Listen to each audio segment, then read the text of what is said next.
I will open it up, right? I'm going to ask the very first question that I always really love to try and find out about people. And it always sort of like invites a really great question. What is the best diet? Say again? Oh, it's like it grew there, that. It's like a wart on my hand, that. Yeah, it's the one that I can stick to the most. What were you going to say? Oh, no, I was trying to... Oh, right, I thought it was raising your hand. So I am a teacher, so I'm like used to people like being really polite. So yeah, it is the one I can stick to. The one that you can do on your worst day is what they say in my sort of like coaching practice. It's quite funny. But the one that I can do for the longest amount of time will give me the most results. Yeah. And diet culture and everything is built up on like, oh man, I need to lose like 10 pounds like yesterday. Like that's how much it needs to go. And if I'm not doing this right now, then this isn't going to work. Then this one falls, and I keep going down on that process, right? And it's really damaging. And then here's something, right? When I go all in on something, the body really likes center, right? And everything, like in posture and everything that it does. So if I go all in, I have to come all out to find the middle ground, if that makes sense. And physiotherapists will know that. We have to have movement, we have to move. And so, yeah, the one that I can stick to for the longest is definitely the right one. There is no best diet. There is no best diet. If you were to ask me what I would have in my day, or Paul has in his day, or any of you guys have in your day, you all have your diet. And that's why, and the reason why is that it supports you, and it supports your needs and the things that you like and everything else that you do, right? So, number one, that's like straight out of the window. There is no best diet. All that my conversation today really is about is just trying to stay open-minded. There will be quite some stereotypes. We know straight away, right, before we even think about which is the best fat loss diet, or calories and macros matched, one of these diets will give me a better health outcome. So this is what I was saying about it. It's always coming back to sense making, right? But we go back to the one I can stick to for the longest amount of time, right? So if every once in a while, I use this term, it's like, so I put things on scales a lot of the time. It's probably because I'm autistic or something under the hood I don't know about, right? But I put things on scales a lot of the time. I like to put numbers to things, right? So every once in a while, I might have some hot dogs and some deli meat, and every once in a while, right? But I don't have them every day. We know that if we would look at somebody that was eating that every day, we'd probably typically find, let's be stereotypical again for a second, let's take that one out the window, that they're probably not very healthy as well. We'd see that association directly. So before you even start to think about where's my calories or what's my balance or what's the right food for me and all those other things, it's number one, my nutritional perspective goes, how can you already at the moment move your food that you're already having towards being whole? And what I mean by whole means in its most minimally processed and original state that it could possibly come into you at that time. Right? Now, at that time, there's your caveat. That's where your mileage varies, right? If I'm in the middle of work and I can't get to something right now, and it's like I go down and I go and have a look, and I do it all the time at my work, right? I go down to the cafeteria and everything is Nature Valley, granola bars, whatever it is. Well, I can't eat gluten, so like, all right, fair play. Of course he can't, yeah, of course. The skinny token, like, tall nutrition guy can't eat gluten, yeah. And then you start, okay, well, I know I can get a punnet of grapes, right? So I can get some grapes, and hunger's not an emergency. I try and just like put that aside, move on, think about how good it's going to be when I can get to my meal. So number one, can I move my food to being more whole? That's the way I like to look at it. That's something to think about. So if you think about things in your diet right now, and you think about like what are the most processed things typically in CrossFit gyms. I'm looking at you guys, because when I come in, I always see you guys when I come in. It's, we live on Nocco and barbells, or whatever you call them, the protein bars, whatever. And trust me, dude, I eat protein bars and chocolate bars and all the rest of it, right? But I know that there's a better option for me if I could prepare it and get hold of it at another time, right? But it still fits my needs at one point. So I sat on KFC's website, and I just pulled like, what would be a normal meal? I mean, I don't really know. I don't really go. So like, so you'd have a fillet burger, regular fries, probably a barbecue beans, because where I learned to cook was from Texas, right? From Texas barbecue stuff. So of course I'm going to have beans, right? And cut and slaw. And a regular Pepsi, right?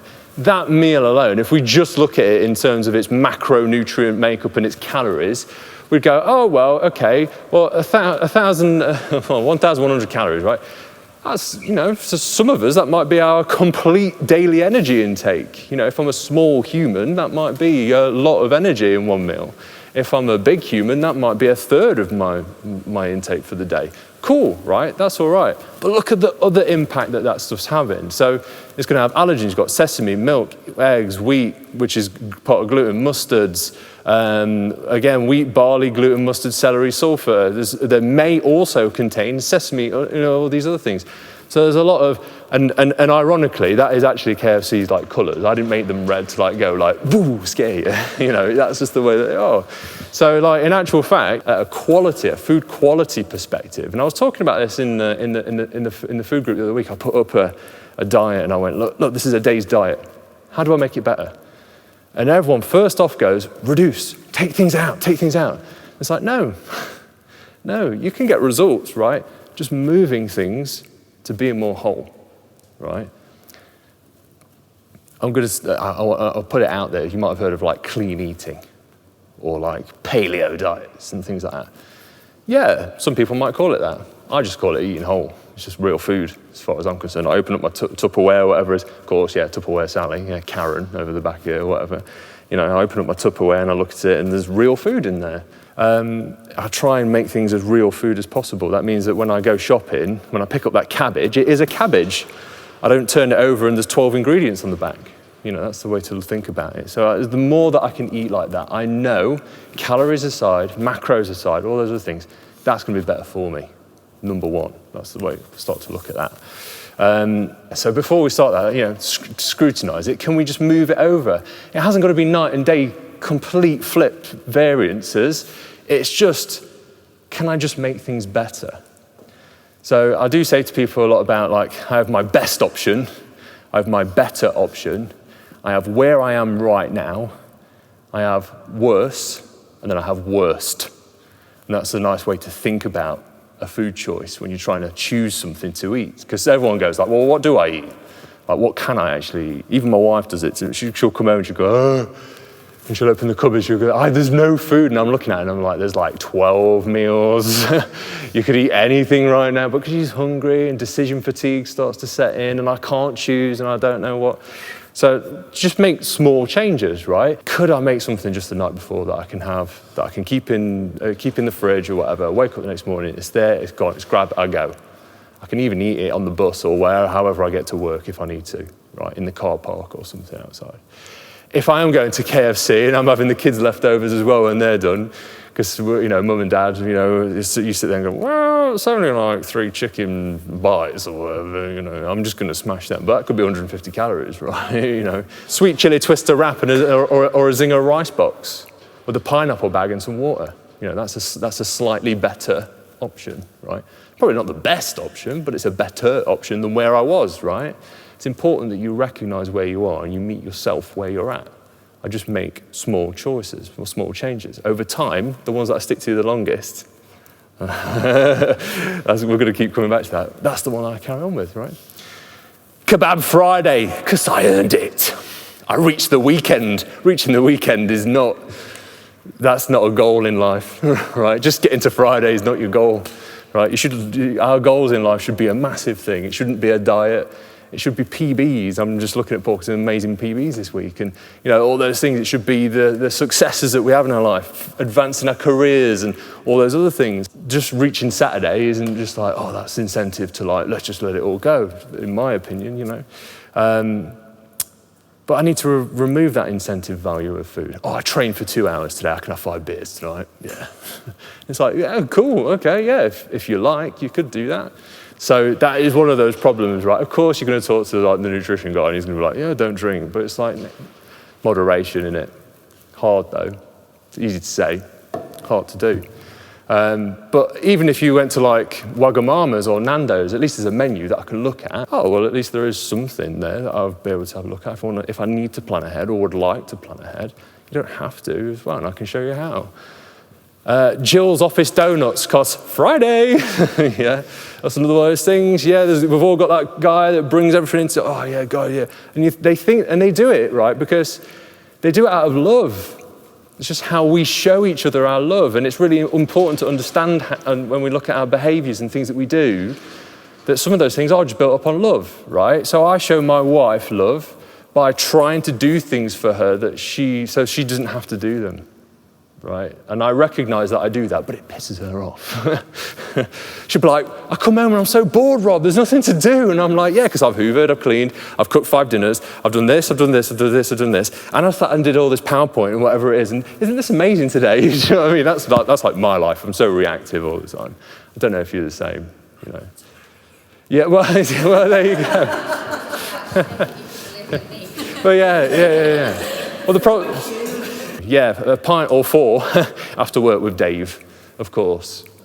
Just Pepsi Max, some orange juice, something else instead. And I know that drinking's cool. I get it. As I've gotten older, though, like alcohol's agreed less with me as I've aged. I'm 34. So, like, just to make sure people know. But as I'm getting older, you know, I do recognise and realise that. So, flex bowls, bro.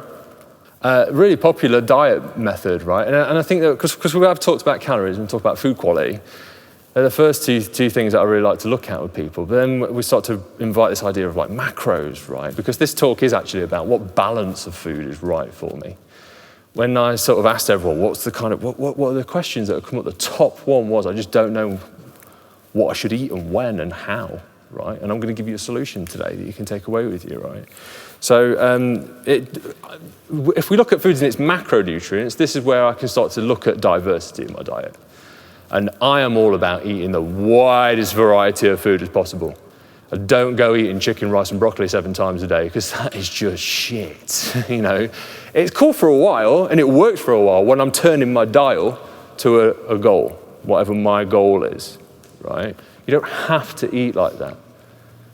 You can still get nutrition and variety and everything else in other ways and with other food. But we just see that because it's the bodybuilding world that sort of does that. And bodybuilding diets are not healthy. They're not healthy. Bodybuilders are not healthy. And I can tell you that. I've been one. And you sit there and look at everything that they eat and it's either green or it's white.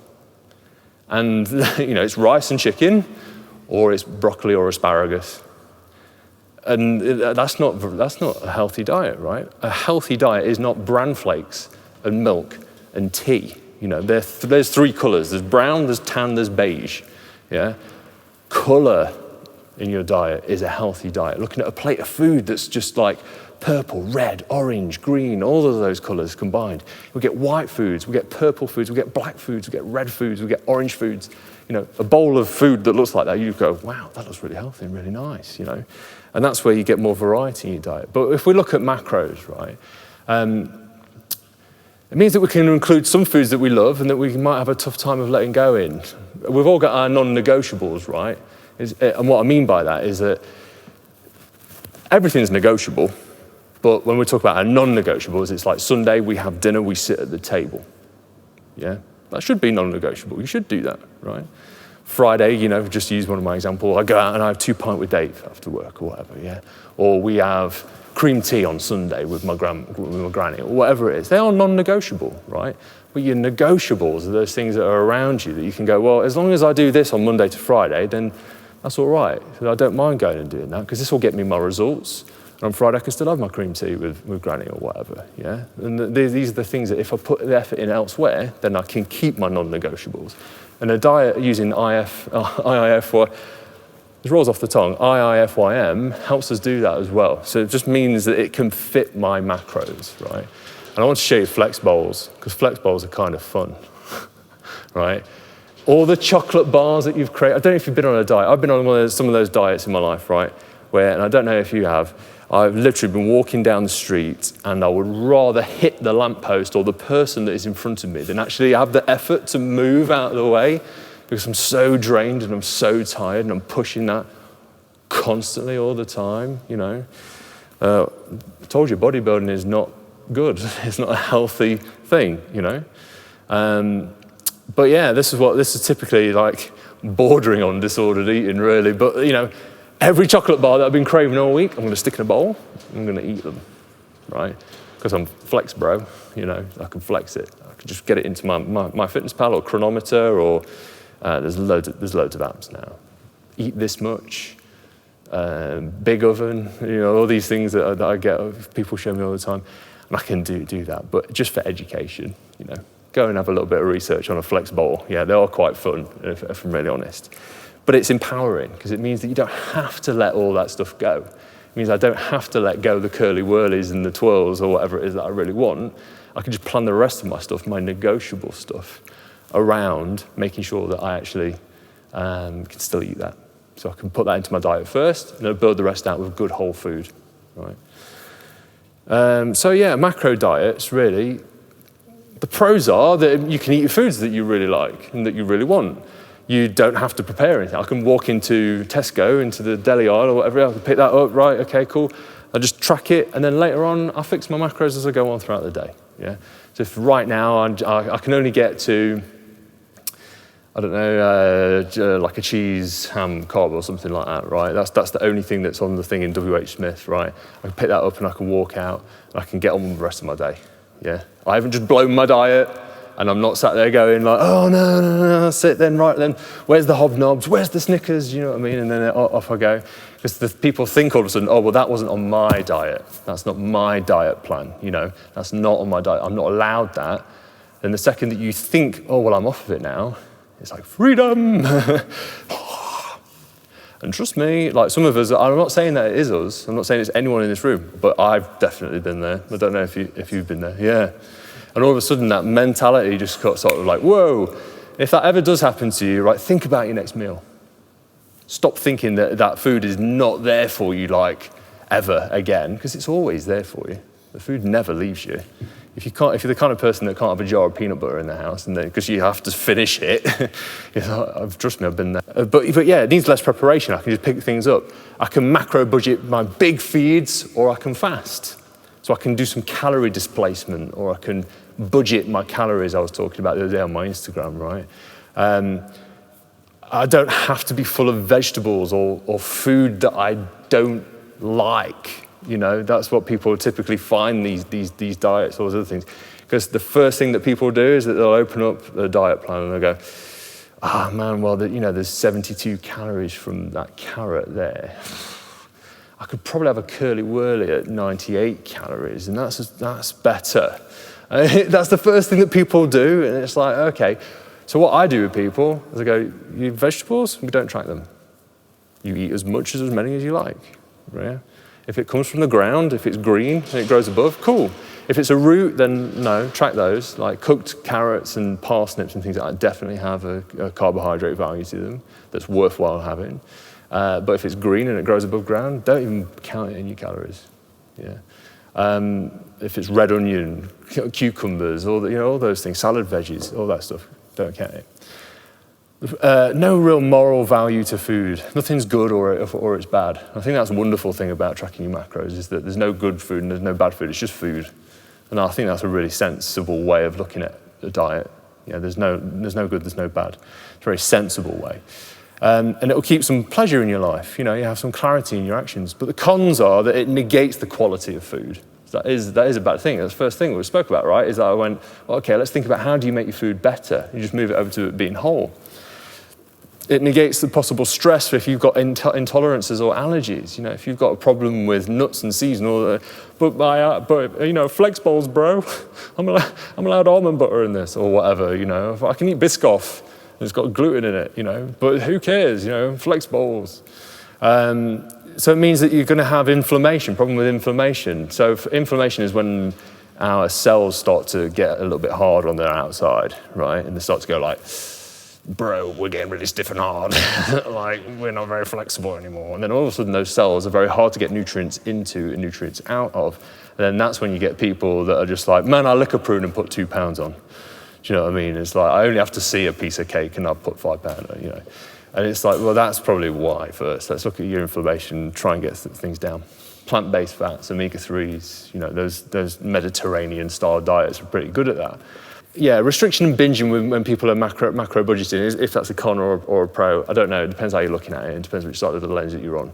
Some people do have a problem with binging and yo-yoing and being on and being off and all those other things. And sometimes that when you do start to look at it, it can invite that, because it's sort of, I'm going to save all my calories up so I can have one massive meal at the end of the day. Yeah, or I'm going to save up all these calories all week so I can go out binge drinking on Friday, or you know what I mean? That's where that idea comes from. You might have really high calorie food that have very low nutritional value. So I know that if I'm eating cabbage, right, for example, there's loads of nutrition in that, but it's very low in calories. Very low in calories.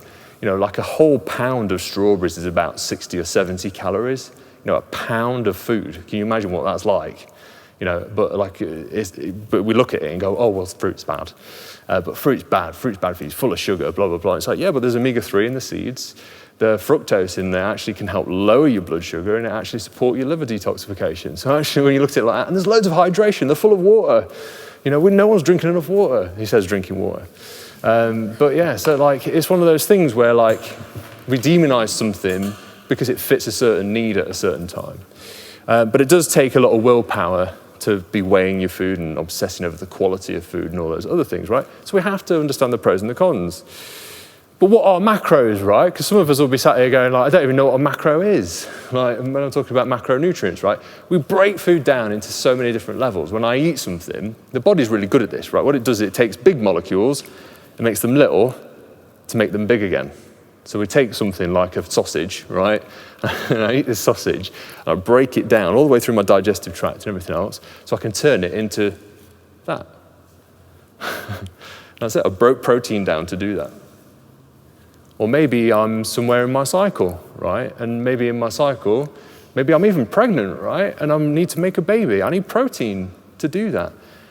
The fundamentals of your DNA is built on a protein. That helix is a protein, right?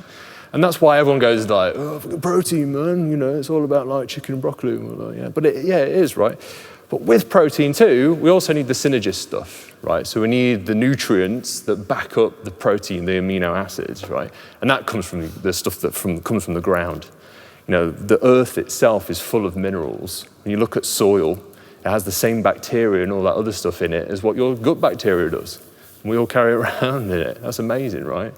So, yeah, it's important to recognize that there are just more things than just these macronutrients in life, right? So carbohydrates, yeah, they are fuel, and we always have this sort of weird like demonization of that. Carbohydrates though, but if we look at them for what they are, they come with their nutrients that help you metabolize them. So manganese, B vitamins, folate, calcium, these all support the metabolism of carbohydrates, and they can help reduce your inflammation, right? Fats are the kind of things that are going to be hormone builders. Everyone goes, oh, cholesterol, man, I've got to get my cholesterol down. But it's like, well, actually, cholesterol is the building block for what testosterone and estrogen and thyroid hormones and all this other stuff are built off. And then it goes with that as well as like everyone goes, oh, eggs are bad. Well, yeah, but there's more than just saturated fat and cholesterol in eggs. There's omega-3 in there too. There's omega, you know, and people just only see the bit that they want to see. Yeah, fuck eggs. Yeah. It's like, no, we want loads of food in our diet. We want loads of food in the diet. Protein, yeah, the lifter's mate. Building blocks, yeah. So this is really interesting. They're called zoonutrients, right? And I don't know whether I like that or not. But like zoonutrients, these are things like carnitine, creatine. You'll have heard of that if you've been down a supplement aisle on Barrett, right, or something, yeah?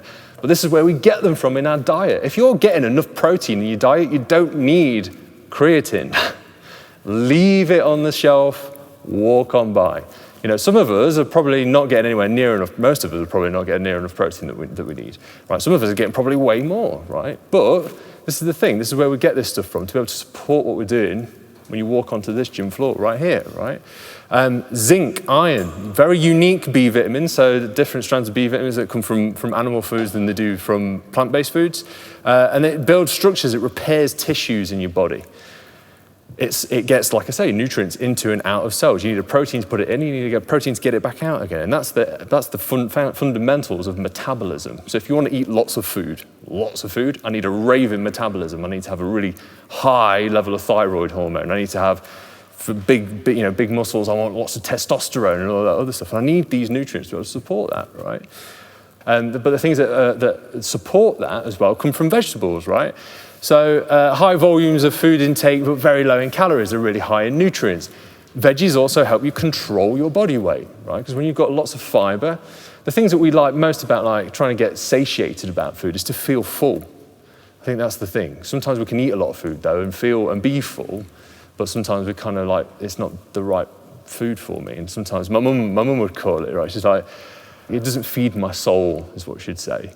And that, if you're at that point, you know that your body needs something different than what you ate, right? And that would be a way in which you think, right, okay, right now, maybe I need to change my macronutrient makeup of my meal.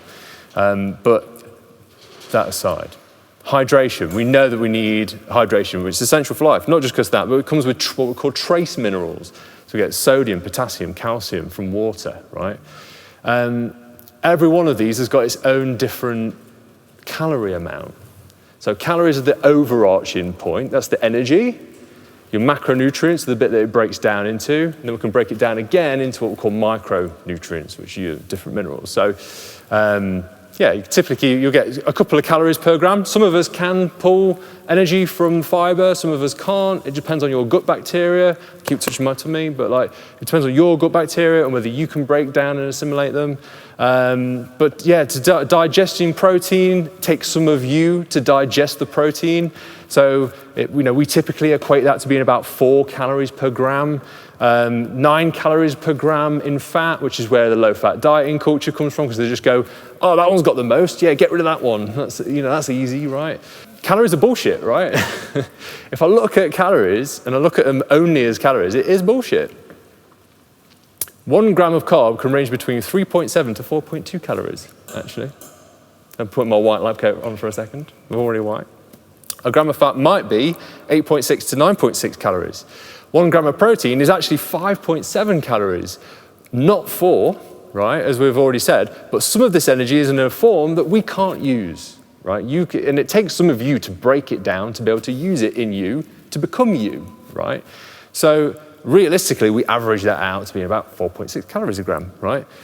Not only that, but food labeling, the food industry, we can start there, a massive rant out of that. But the food industry can actually round down numbers on their labels that they give to you.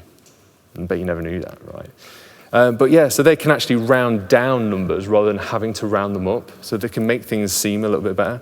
I was posting yesterday about like the size of a carb killer versus the size of a Snickers protein bar. It is industry, remember that. It is business at the end of the day. So look, like, why macros? By paying attention to those and not thinking so much about the energy intake, we have some kind of a consistent controlling variable. If I know that I'm hitting like 200 grams of protein a day and 200 grams of carbohydrate a day and like 100 grams of fat a day, that's probably about 2,500 calories or so-ish, right? That's what every man in the room should typically, by the government, be eating. That's what they turn around and say, right? As a woman, I should be generally around 2,000 calories, which would be less macronutrients than that, right? Typically, right? But understand the variability. Using the math that I just showed you 1 second ago, I told you like math, right? That same macronutrient makeup there, so 2,400 calories here, like 200, 290, could, without me even knowing, be 26, 24 calories or 23, 14 calories. It's not 2,400 calories as I work it out there. It could be anywhere on that fluctuation, depending on the food that I eat, right? The more vegetables that I eat, I end up pooping some of that energy out, right? Of course, the nutrition guys are going to start talking about poo, yeah. Part of you, it shows you your internal health, right? If you go to the toilet, and every time it looks like, so actually I teach music, right?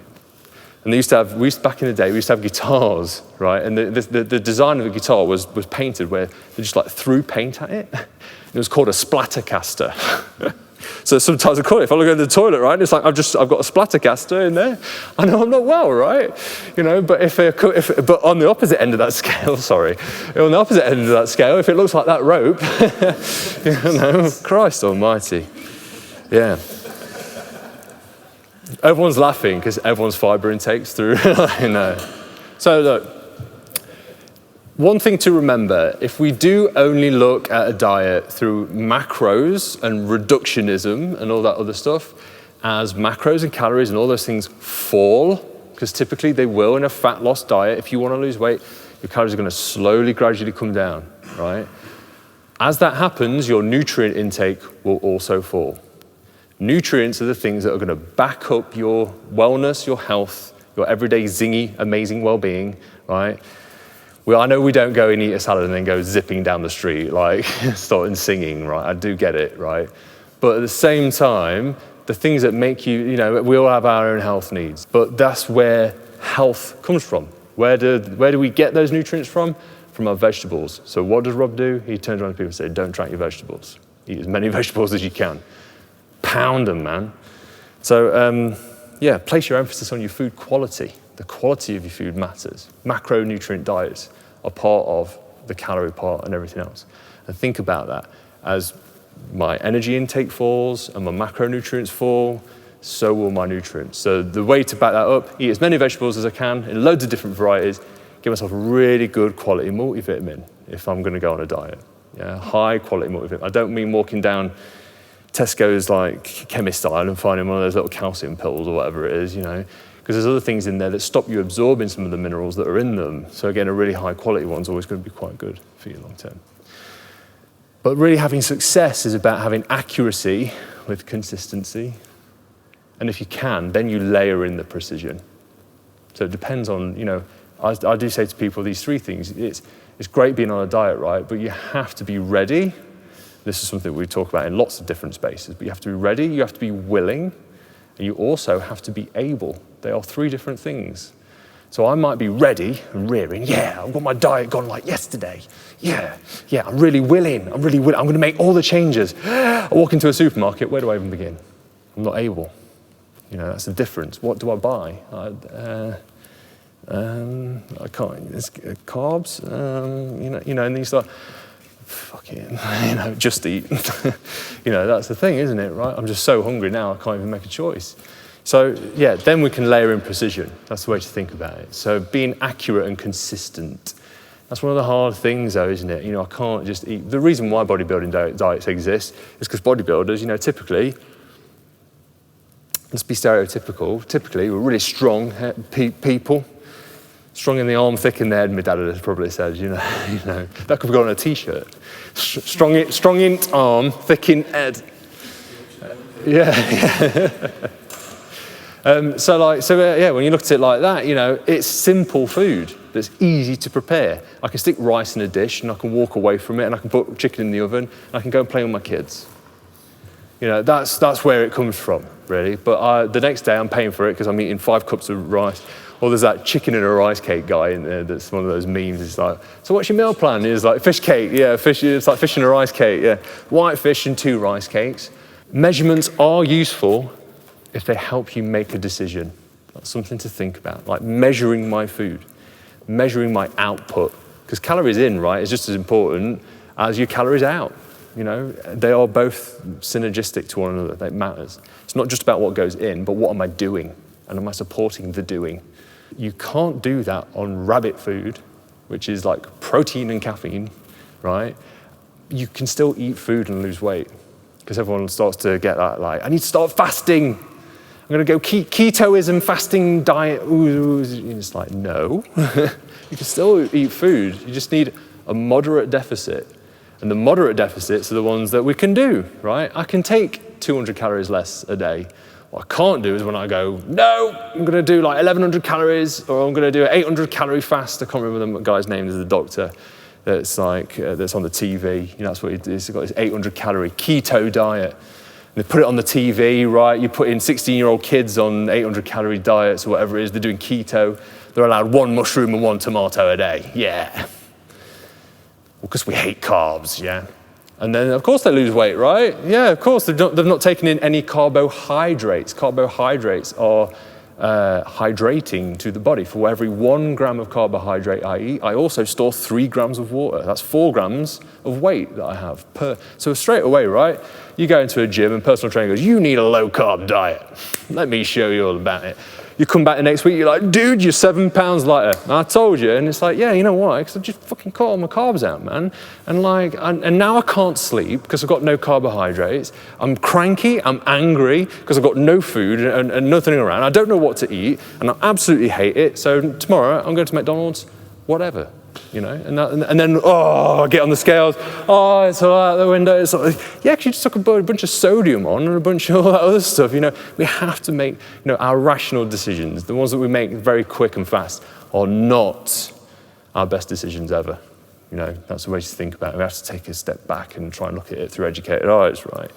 And I see you guys training here. I can't train like that. I see what you guys doing here, and I sit there and I go like, that's a massive amount of energy output. So how do you fuel it? You need carbohydrate around your training. The best time that your body can take it all on board and do everything else is around your training, right? So when I get to my training time, I have carbohydrates maybe before. I might have them during training, and I have them after I'm training. And I might have them about an hour later after I've had some. And I also, in the next 3 hours or so, I'm still sensitive to carbohydrate. Right, as I keep going on throughout the day. So I can carry on in that way. Before my training, I might keep my carbohydrates quite low because I'm sat at a computer all day, and I'm just sat at a desk and I'm just talking to, Jane here, and I'm not really doing very much. So I have a different idea about what kind of food I might eat at that time, right? But it's all about, one side of the situation is all about if I have too much intake and very low energy output, and I mean, trust me, right? I have some clients that will come to me and I'm like going, so how many steps do you do a day? And they're like, I don't know. And I'm like, okay, well look, I'll put if you look on your phone, let's have a look on your health app. If you've got an iPhone or whatever, you can look on your health app and it will show you how many steps you typically do a day. And some of them, I've had 800 steps a day, and I sit there and go, okay, cool, right. And she's going, yeah, but my Fitbit tells me I'm doing 12,000 steps a day. And I'm like, so what do you do? She's like, well, I'm a hairdresser. And she goes, yeah, I'm like this all fucking day, I'm like, you stood there all day, you haven't done any steps, you're just shaking your Fitbit around. So like, 10,000 steps I've done, I don't need to go out. That's another one of them things as well. People like, they put a boundary on it. It's like, once I've hit them 10,000 steps, right, sofa, that's it, done. I did say, I'm not gonna lie, but like, that's my right, I'm done now, I can actually get on with something. But yeah, and it's over time, it starts to slow down. We've just gone through a lockdown. Nationally, what we've seen is that if you are overweight, our obese as part of society have added typically around 7 pounds. And if you are of a normal, healthy weight, most people have dropped about 4 pounds, right, from these lockdowns. This is what's happened, right? They're the stats that I heard the other day on the radio, right? So there is a change to what people's energy intake are versus, our mentalities and all the other things we've got going on. But yeah, so how do we burn it? You need to increase your energy usage. Of course, that's what we all do, right? It's like, you need to eat less and do more. It's like, no, just take a step back for 1 second. Can I eat more nutritious food? That is before I even think about all the other things. Yes, the reason why your last diet worked, why? Because I did all these things I didn't even know about it. I was eating like a student. I was eating pot noodles and whatever it is. And now all of a sudden, I hit my protein intake. And I've also got my vegetables online. And actually, I stopped drinking because I'm thinking a little bit more about my diet. And then also, what else might I have done? I started going and seeing sunlight every day and getting outside and doing a little bit more. And I started yoga on Sundays, really good fun. So I actually started doing yoga. He's like, but yeah, I'm on Weight Watchers. Weight Watchers is all about it. It's amazing, yeah. But it's like, it's not that. It's not just that. It's all those other things that added in. I started taking the stairs instead of going in the elevator. I started parking a little bit further away from work. I started doing, these things add up. You start to do these things, you not even really know about it. But one thing I really want to point out on this slide right here is that during sleep is where you recover. Your organs and your nervous system need sleep. That is where you burn fat. That's where you build muscle. If you're not sleeping, you're not changing. If you're not drinking water, you're not changing. If you're not getting good quality food, you're not changing. If you're not keeping your macros consistent and all that, you're not going to really change. It's all down to us individually. I get it. What I do say to people, because a lot of the time is like, Rob, I've got terrible sleep. It's like, right, get up at the same time every single day. When it comes to the weekend, what happens is we all want to stay in a little bit longer. And the problem is that I can't sleep because I just completely flip my rhythm around, and actually what I end up is being jet lagged. Yeah, we've all had it. Like Saturday comes around and you really wanted to lie in, but my brain just went, here we go, get up, time to go. Yeah, so it's actually good to do that. But then conversely, on the other end, if you need more sleep, go to bed earlier, right? Get your lay-in at night, as it were. Now, some people go, yeah, but it's easy for you to say, Rob, it's easy to do that, Just try 10 minutes earlier. Because if I can do that over a week, over 7 days, that's nearly another sleep cycle. Nearly. Just by the end of the week, right? Sleep cycle is about 90 minutes-ish. So, yes, that's one thing, right? Balancing your food. If I'm an office admin worker, I don't really move much today, like 1,000 to 3,000 steps. I'm having a glass, really it's a bottle, or a pint, really it's 3. Most nights, then something like this can help, right? Body burns body fat more efficiently when less carbohydrate is taken in. That is true, and that's really confusing because Rob said about having carbs around my training and all this other stuff and everything. Yeah, it is confusing, isn't it? But I'll explain. It means less, not none. But yeah, when we're talking about going back to your balance of food, like taking in a high amount of fat for your energy intake and having a low level of protein and carbohydrate will just not spike a lot of insulin. But here's the thing, blood sugar is the amount of glucose that's going around your body at any one time, how much sugar you've got to be able to support energy needs. Now, when I'm just sat at just typing away, I'm not using a massive amount of energy. If you're coming and training though, to be able to support that, I do want some more sugar in my blood to keep me going. Because then what happens is I finish training and usually I get all the time people go like, yeah, well, I shouldn't eat around, don't eat around training because because I've exercised and I don't want to ruin my diet. And it's like, well, actually, to support yourself, that's your body does this amazing thing where it makes you really sensitive to insulin and it makes you free up all the glucose that's in your body and it's just begging for saturating itself with energy, right? It's asking for energy.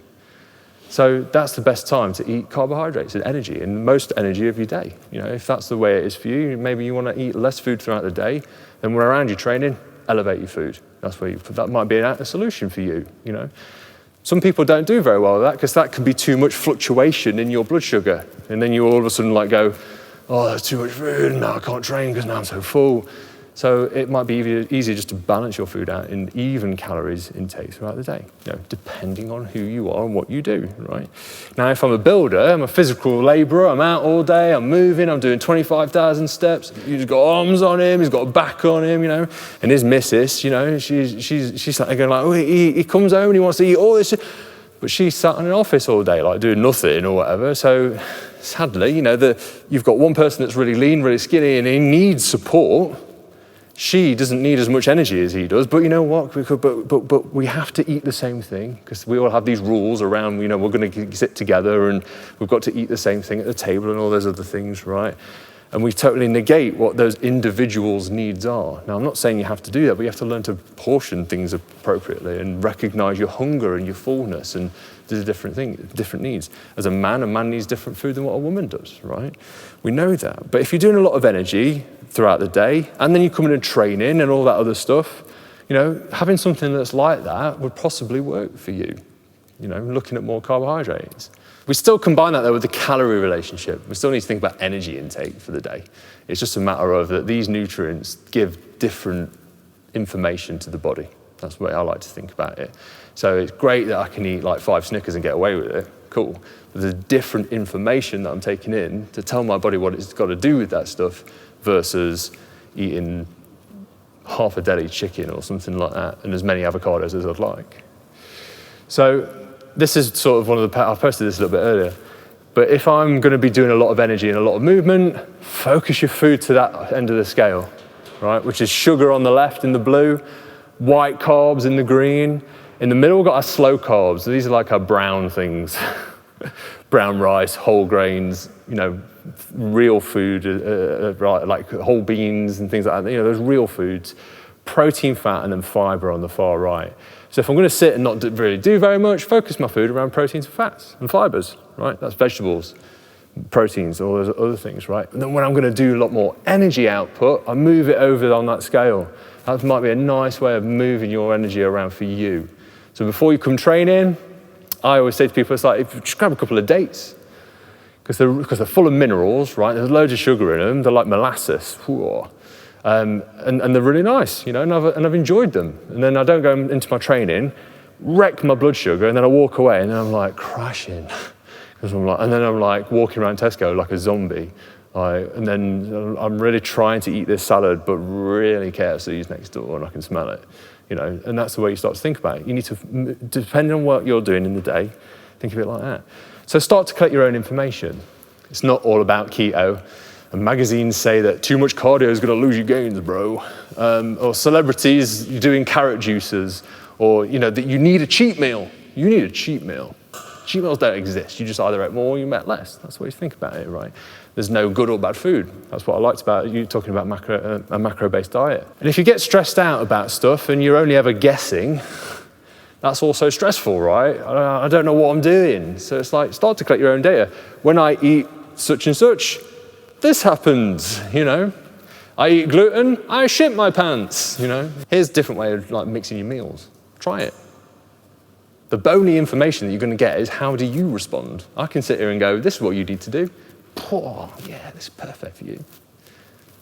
Robbie told me to do that. I felt like crap, man. Yeah, I got bad gas. Felt like, all day long, whatever. Couldn't get my head right. Yeah, well, try it. Look, make sure it's the same meal and focus it all around one macronutrient, right? So wake up and have like pancakes. That's pretty carbohydrate, right? Pancakes and maple syrup, let's do that, right? Match the calories the next day, eat a pound of beef. That sounds crazy, right?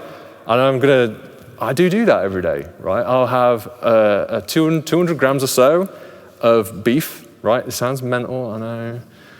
And I'll have a punnet of berries. That's my breakfast in the day, right? And everyone's going like, I can't do that, Rob. And I'm like, I'm not saying you've got to. Right? And I'm going to show you how you don't have to do that as well. I've got some gifts for you today. So but try it and see what happens. This is the problem. We all start to get really scared about trying things with our food. And it's like, no, you should invite that into you. Try it. Because if I don't, then I don't know what I'm going to get. If I have half a pound of beef mince and an avocado in the morning, I'm telling you now, you'll have a different experience than you would than having, pancakes and maple syrup for the rest of the day. Not just at that meal, for the rest of the day. Flat tummies, lean legs, pecs and delts, bro. That's protein at meal one does that. Start to think about that. Can I get protein in my day? I'm not just trying to sell that, it's the truth. That's what will set up your blood sugar for the rest of the day. Try a keto breakfast. Try a bulletproof coffee. If anyone's ever heard of that stuff, Dave Asprey's stuff, yeah? Oh, it's nice, isn't it? Have you not had it? Have you not? No. I like it. I do like it. But it's like when you make it how they say, so it's like 50 grams of butter. It's and another 15 grams of MCT oil. If you've had MCT oil, that's another good gut flush. Yeah. But what you do is that you put it in the blender with your coffee in the morning, and it turns it into like a latte. So it goes foamy and rich like a latte. And you drink it. It's just like, that's the best latte that I've ever had. Because what a latte is, right? It's just espresso and foamy hot milk. So it's the same thing, right? But it's lovely, but it's like, that's like 600 calories that I've just bust or something. It does sound gross, I will get it, but try it. I call it playing 2-bite bingo, right? Whatever it is, I'm gonna play 2-bite bingo. I'm gonna have 2 bites. Because usually, the first one's the one that everyone goes like, and the second one's actually like, you go, and you come around to it. And I learned that from going on a whiskey tasting, because the first time I went on a whiskey, I don't know if anyone's been, right? But you go and they say, well, this is what you got to do. First one, take your whiskey, swirl it around your mouth, just let the alcohol burn your mouth, as it were, spit it out, get rid of it. Now, drink this, and then go. Now you can taste it, and you get and then you're like, oh, you're right, and it's like now I can taste it. The first one I've got to get over it. The second one is like really where it's at. So that's the way to think about it. And then try a mixed day. So I've got some meal examples on there. So there's a pound of beef mince, or you could try some porridge with some honey for your carb day. Try a bulletproof coffee, or maybe just sit down to just some avocados or something like that, something that is just fats. And then on a mixed day, try 3 eggs and have half a cup of oats. Try it. Literally, you can eat oats, right? Put whatever, your milk, your water in, whatever it is, and crack the eggs into it and cook it through. And I know that sounds like, Rob, but seriously, it's like the fluffiest, richest porridge. Not eggy, it doesn't taste like eggs, but it's like just this amazing porridge. And I get some of my guys, I've got some lads that are benching like 200 kilos, and that's what their breakfast is, right? You know, they're powerlifting. Two of my club, one of them's a powerlifter, but one of them, he competes against Lawrence Charley, you know what I mean? World's strongest men competitors, you know? And that's what they're eating for breakfast in the morning, because they're legends. Use the foods that you like, right? But check in with yourself over the day and see how you feel. I had this meal, tried it. Actually, yeah, I wasn't craving like chocolate and crisps at night, actually, because that's what you get. People sit there going, oh, I need crisps, I need a bag of crisps. Once I pop, I can't stop and all that. Or it's cheese, or it's chocolates, or it's all these other things, and it's your body going, you need protein. That's what it is. It's a protein deficiency, usually salty things. Umami, they call it, you know, like soy sauce, things like that. You want things that are full of umami, it's because you've got a protein deficiency, right? If you want chocolate, it's probably because you want some magnesium. So it's probably the fact that it depends on where you are in your cycle. You know, maybe if you're in your follicular or your luteal part of your cycle, it's a bit contrived, isn't it? A man talking about a cycle, right? I get it. But at the same time, it's like I can look at it in a different perspective because I don't ever have to go through it. I will never know what it's like. I never will ever know what that's like, right? Don't just think about your macros, think about the fact that they're also information. So it's not just, we're not just going to demonize one macro, it's also information. So when I'm taking it in, what information am I getting? If I'm having those deep mineral foods or whatever it is, they will support my sex hormones, my thyroid hormones and all that other stuff. But yeah, start to collect your own information. But remember that the bigger the goal you have, the more you do have to apply yourself, right? What do I do? Incorporate a mix of protein, vegetables, carbohydrates, and fat. Don't omit them. And I don't like to say like don't, but try not to. You've got to find your balance. I'm going to show you how, right? Improve your food choices just slowly. Just make things that are approachable to you. Customize your food intake for your lifestyle and your taste buds. You know, we all can't eat for 6 hours or whatever it is. Then I know that I need to have a bigger breakfast to be able to last me for the 6 hours. I might be quite full, but also over time that'll change, right?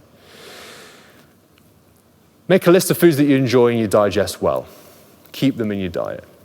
Ones that I sit there and go like, oh yeah, okay, this is great, I'm all right with that, yeah, cool, happy about it, keep them in. If you can't be an adult around it, get it out.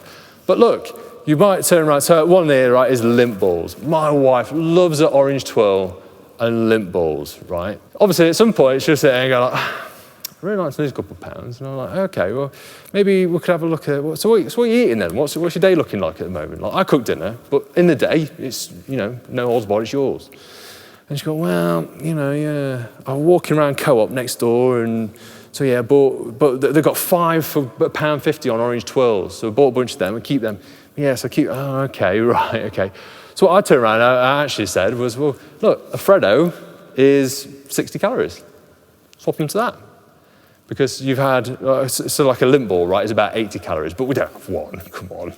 You know, by the time you've had 3, and then it's like, yeah, that's all right, isn't it? So there's like 200 calories of limp balls, right? So it's like, go and buy a Curly Whirly at 90 calories. Go and buy a Freddo at 60 calories.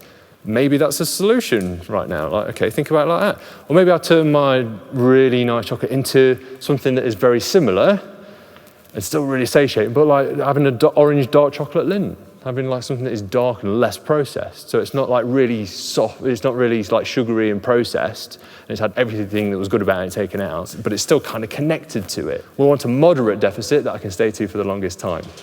Because the ridiculous deficits that I do, your body's just gonna go, it's just screaming at you to do everything in its power to get all those calories back, right? So moderate deficit, I can live with that. And I just want to, most people just typically want to be unfat. That's what a lot of people say. They don't come to me and they go like, I want to be 10 stone, right? And I go, right, okay, why do you want to be 10 stone? And they go, well, really, I want to be able to play with my kids, and I want to not be sweaty when it's hot, and really, I'd quite like to do a muscle up, and you know, whatever. And it's like, nah, you don't want to be 10 stone. You want to be able to do the muscle up. You want to be able to play with your kids. That's the thing that's measurable, not the scale, right? Forget that for a second. Let's look at what you can do. So yeah, start to think about it with your food. Just have connections to those values, something that's close. It's like, I love having 5 hobnobs with a cup of tea for breakfast in the morning. Right, okay, well, where can you make that slightly better? Could it be a flapjack? Could it be oats instead of that? Do you know what I mean? So we've got something that's a bit more nutritious, right? Pre-portioned saurine's great as well. You know, you can go and you can get them literally now. They've already got butter on them, or you can buy the little bars or something like that. Especially around your workout, nice and easy around there as well. Instead of having cake, you know, something like that. Although I love piece of carrot cake. That's not going to leave my life. And I start to look at foods like this, right? What should the red light foods, the ones that make you sick, if you can't digest them well, and you can't be sane and moderate around them, just don't buy them. Just don't keep them in the house. I know that it's like, oh, kids love them though. It's like, no, you choose to have it so the kids can have it so that you can have it, really. But the yellow light foods, they're the ones that are like, they're okay. Yeah, and I can digest them all right, and they're okay with me, right? So for some people, you know, particularly, I get this a lot. It's like they might not be able to actually drink milk, but you can have something like a kefir yogurt or Greek yogurt because they've been fermented. But it's like, well, bread's fermented, chocolate is fermented, coffee is fermented. But if I pick out like some miso paste and you go like, it's fermented, you know, or sauerkraut or things, but dairy goes through the same process, right? So Greek yogurt is fermented, and go through fermentation, we change the sugar into more starches, and we change the protein into something that's more bioavailable that we can break down. So some people might not be able to drink milk, but you can have Greek yogurt, or you can have kefir. Green light foods are the ones that you know how to prepare, you know that you can digest well, and that you should eat them often. Yeah, so if you know that they work for you, keep eating them, you know. If I know that Rice Krispies are great for me, then keep going, you know. That's the way I like to look at it. Eat them less often if they're red, eat them sometimes if they're yellow, and eat them very often if they're green. Eggs are fine, pasta's fine, cheese is great, yeah? Don't have to live without bacon, I was saying the other day. But yeah, so like, you can eat all these things, they're fine. If they're green foods for you, that's fine, right? Something that you might think about, maybe omitting or changing, is like the jerky and the biltong, deli packet meats, granola, oh man. I was looking at granola literally yesterday in the supermarket, and it's like 35 grams of granola, which is 2 tablespoons of granola, or something like 200 odd calories. I can go out there and buy myself a Barabel's bar for less than 200 calories, and that's like triple the amount of food, right? That's at least like 60 grams of food. I can eat a pound of yogurt for about 287 calories from one brand that I found the other day. A pound of yogurt, a whole pound pot of yogurt. Or I could have 2 tablespoons of granola, you know? No way. Granola's great though, not gonna lie. When people look at red meat in their diet, not a lot of people are eating fresh steaks, because a lot of people don't know how to cook them. I see it all the time. It's like you see a steak in a pan and it's grey, and it's like, dude, you boiled it. It's like, and they're like, steak night, bro. It's awful. You know, steak needs a really high hot heat. That's why you get thick steaks, because then you could get a really high hot searing heat. You get that crusty layer that's dark and brown and unctuous, you know. Whereas if you get, you know, a non-stick pan and you just stick it on low because it smells, you know, it's like, yeah, it is going to smell, man. But you know what the best thing is to do is go and light some charcoal out the back and get that searing hot, and then cook it on that, you know, and then let it rest. Just leave it alone. If we want a rainbow of vegetables, we want all of those colours, and try not to just stick to just 3 and try and have more of them. You know, purple broccoli, blueberries, sprouts, onions, peaches, cherries. You know, that's just, think of any colour, and you can think of like loads of foods. What's white? What's a white food? Well, I've got onions, I've got garlic. What's a black food? I could use sumac, which is a really nice, like, sweet and salty, but it's barberries. It's something that you use in Turkish food. I'm Greek of heritage, so like I do use things like that. Now we can make a perfect meal. Break it down into its macronutrients, right? Pick a protein, I pick a vegetable, I pick myself a smart carbohydrate, pick a healthy fat, right? Fats are essential. They are essential healthy fats. I must eat fats in my diet. Beans are a protein, eggs are a protein, chicken is a protein, steak is a protein, pork tenderloins are it could be tempeh if I'm vegetarian, it could be tofu if I'm vegetarian, it could be, I really like gosh quinoa bites or whatever they are. They're like little falafels, again, because I do like vegetarian food too. I eat lots of food. I don't go, that's a vegetarian food, that's not my food. Broccoli, red cabbage, green beans, bok choy, red peppers, Brussels, strawberries, they're all the different types of veggies. Butternut squash, red potatoes, sweet potatoes, brown rice, whole wraps, butternut squash, toasted oats. olive oil, walnut oil, sesame oil, avocado oil, sour cream, almonds, nut butter, you know. And you can make a meal. So I can have beans, broccoli, butternut squash, and olive oil. That could be a nice vegetarian option for me, right? I could have eggs with some red cabbage, red potatoes, and walnut oil. And if you need any inspiration about any foods like this, you can find my website. And I've got my recipe pack. There's like downloadable cards and whatnot, and that can all go onto the site. Pork tenderloin with red peppers, whole wraps, and some sour cream, which would be like a barbecue pork wrap. It could be salmon with roasted Brussels, butternut squash, with some flaked almonds on the top. It could be a pot of Greek yogurt with strawberries, with some toasted oats and some nut butter. You know, they're good meals. I do try and target this in as a starting thing. I say to people, can you start here, right? This is what this whole conversation for nearly an hour or so, or over an hour now, has been about, right? This is your take-home ticket. If you want to take your phone out and take a photograph of that, then you're more than welcome. But the slides are going to go onto the Facebook group, right? And this isn't mine. This actually comes from like one of my coaching practices. But this is just a good starting place, because some people could turn around and, like, if I said like my fitness plan, I'm going to track my food, they're like, what? I don't even know how to. You know, it's like they're not really willing and able to do that. You know, but this is a nice way. It means that I don't have to think about anything. I can use whatever I want. It's like a macro-based diet, but without having to be macro-based, you know? So a palm amount of protein is the shape, the size, the width, the thickness of my palm, not what I can fit in my hand, right? It's the actual palm of my hand. That's how big your protein portion should be per meal, right? Vegetables, you should aim to get about a fist of vegetables per meal. Fist-sized amount of veggies. That could be salad veggies, that could be broccoli, that could be anything, right? Anything that's green and it grows above ground, right? Carbohydrates, how much can I get into my cupped hand? So like if I look at that, how of a cooked carbohydrate can I get in my hand? Pull that on my plate, right? And fats, typically about a thumb-sized amount of fat. That'd be about a tablespoon of fat-ish, depending on how big your thumb is, right? Or a piece of avocado, it's gonna be less calories, but you know, it's still a fat, right? So for a woman, typically I just start at one of those per meal. If you're a man, look at maybe 2 of those per meal. And see how you go. That's the easy bit. I can't predict the future. And if you come to me and you say, yeah, but you're the pro, man. It's like, yeah, I've got a good idea, but I don't know how you're going to react until you do it. You've got to do it first. And then we go off the information. You know, you be wise about your choices and not be like, I need 10 pounds off me yesterday, which I said, you know, which a lot of people are, and I do get it. I've been there too, you know. You adjust those portions up and down depending on how frequently you want to or need to eat. Your size, your caloric need, how active you are in the day, your results, how hungry you are, your appetite, your satiety, and how frequently that you do eat. When I come to train, maybe I change that. So it's one palm of protein, a fist of veg, and I have 2 cupped hands of carbohydrate around my training. I might swap that out and not have any fat. I might, you don't have to, but see what happens. So if I try that first and see how I feel, maybe I crave less, maybe I'm not actually as hungry, maybe I'm doing all these other things. And actually, I get on the scales and go, well, whoa, actually, yeah, no, I went down. You know, he was right, wasn't he? You know, and actually, at the same time, no, I went and did like a muscle up for the first time ever. Like, wow. Oh, and actually, my bra fits a bit better. Or actually, my shirt don't fit so good now. You know, my lats are growing, man.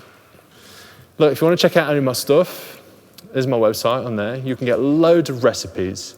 There's blogs on there about like health stuff and all that other stuff. Products, services, all that other good stuff. My Instagram's got like, I post every single day on Facebook and Instagram. So you've got something to go away with and go like, Rob, you spoke at me for like an hour and I just can't remember anything. Try it. The best thing, and I say this to a lot of people, is test, don't guess. That's the way. Because when you know what you're doing, it's less stressful.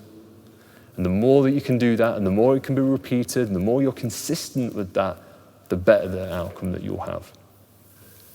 So yeah, good luck. I hope it's been really useful, and I'm really thankful for your time. Someone once said to me, it's like talking to you about food, Rob. Sometimes I need to just lie down in a dark room. I'm like, sorry.